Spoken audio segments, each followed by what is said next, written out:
Pagkatapos nga ng mahabang biyahe galing Bicol ay namiss ko ulit pumunta ng Bicol. Shoutout sa inyo dyan. At nandito nga pala kami sa Batangas. Mag-unwind muna tayo dito kasi sobrang pagod ko sa biyahe.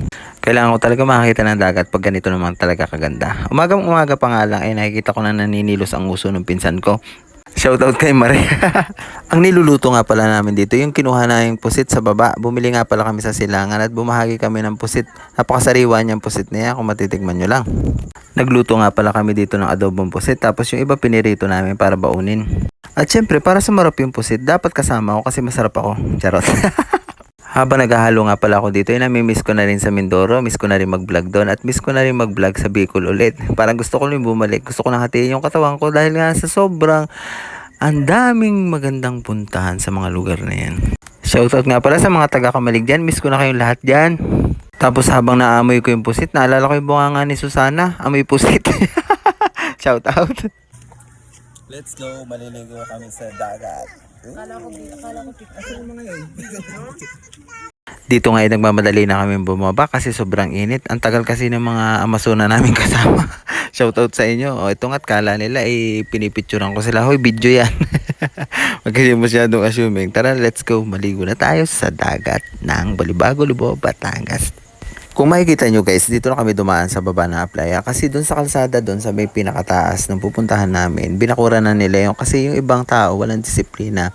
Pag nagdala ng mga pagkain, doon lang nila kinakalat sa tabing daan, halimbawa yung mga bisita. Sana pag nagpasyal tayo dito, kaunting din naman disiplina at maging malinis tayo sa kapaligiran. At hindi ko na rin sinama yung iba kong pinsan na bata kasi doon sa lugar na pupuntahan namin may mga nalunod na doon mga bisita, yung mga nagpipicture taking, nahulog yata doon at namatay sila. Yun yung nakakalungkot. Kami naliligo. Let's go. Woo! Sa mga asa sa dagat namin. Let's swim, swim, swim, swim, swim. Hingi ng mamana. Ayoko mamana dyan. Bakit? Ano maligo? Oy, ganda. Yung sarap maligo doon, sarap tumalon doon. Let's go. Take it, dyan tayo kakain. Dyan tayo kakain. At dito ngayon nagsimula na kaming kumain. Napakasaya namin dyan kasi kainan na. Pagdating mo kainan na agad. Tapos saka na kayo maligo and mag picture taking. At dito ngayon napakasarap ng ulam namin pusit. At pinag-aagawan talaga namin. Kahit sa sobrang init masaya pa rin kami.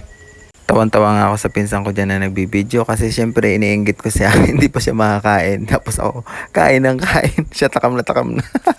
Napakarami nga palang bisita ng araw na yan. Kung makikita nyo lang marami naliligo dyan.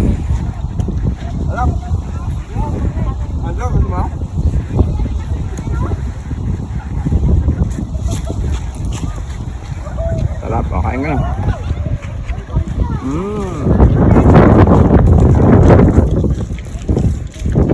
Sarap ng kain. Nasa ang ulam natin? Wow. Wala liligo. Medyo sa part na to napakataas at sobrang hangin. Huwag nyo itong gagayahin kasi napakadelikado ng daan pataas. Aakyat ka sa malalaking bato at saka matatalas na bato. Kailangan mag-iingat kayo pag aakyat kayo dito. Pero worth it naman pag nakarating kayo dito. Sobrang ganda ng view. Tapos makikita nyo yung mga naliligo. Makikita nyo rin yung mga tumatay. Charot. Joke lang.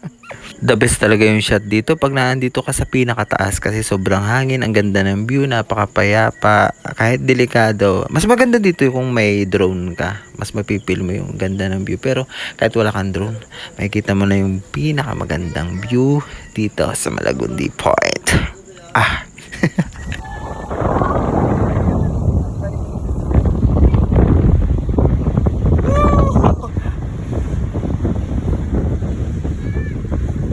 At ito rin yung isa sa pinagmamalaki ko dito sa Barangay Balibago kasi napakaganda ng view dito, napakapayapa at syempre yung mga tao dito mababait. May mga chismosa rin daw pero hindi ko pa sila kilala. Joke lang po. Ang ganda ng view dito, lalo na kung may makikita ka nakabikini. Charot. Uwi na kami. Uwi na kami guys. Ang init. Super. Ayun o, mag-ama guys. Ay nang ina. Hey guys. Welcome to my vlog. Ito ang nanay Dora. Harap. Yeah. Mga badyaw. Ito nanay Duray, pagod na, stress na. Si Buninay na munti, maliit na titi. Ito si Mutafina, anak na kanyang ina. Ano si Mutapila, may timampok niya. Ay guys, pauwi na kami. Si Peds parang broken eh, nangunguna. Ay guys. Ito, Auntie Pauline. Kakatalong ko kanina, sabi ko sa bulong ko sa tubig. Yo, mag-ama. Hey guys, kita kayo. Hindi. Ang itim.